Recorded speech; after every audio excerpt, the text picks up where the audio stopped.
The oldest paperboy in America says he's still doing what he knows best, working. Keep working.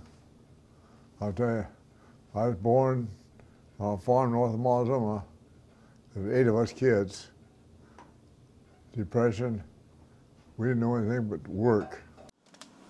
At 95, despite colon cancer and more recently a broken arm, that seems to be working for Frank Wheeler. He starts his day at 5 a.m., no alarm clock required.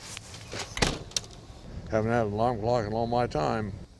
He was born in the days after World War I, started his own construction business in 1936, one his son Harold still operates, and he served as a sailor in the Pacific in the Second World War. Frank stopped working construction full-time about 6 years ago. That was about the time he moved on to delivering newspapers, some of them to friends at the local retirement home. Many are younger than he is. Oh, thank you, Frank. How are you? Good. You're looking pretty good. He still waltzes and exercises, though that looks a little different than it used to. He doesn't smoke or drink, not even coffee, and he still tries to set an example for his son, now 60 himself.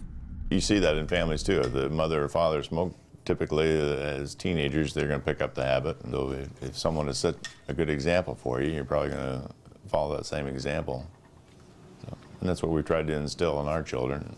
Neither of them has much patience with the younger generation. They're just different. They expect a check to come without having to work for it. That's my feeling. You know, we used to have people, college students or high school, who'd want to come and do a job, but too many of them anymore, if it doesn't have a seat or a motor on it, you know, they don't want to do it. Are you ever going to stop working? Mm-mm. No. I don't know. No. I figure probably when the mortician comes to pick him up, that'll probably be the time that he stops working.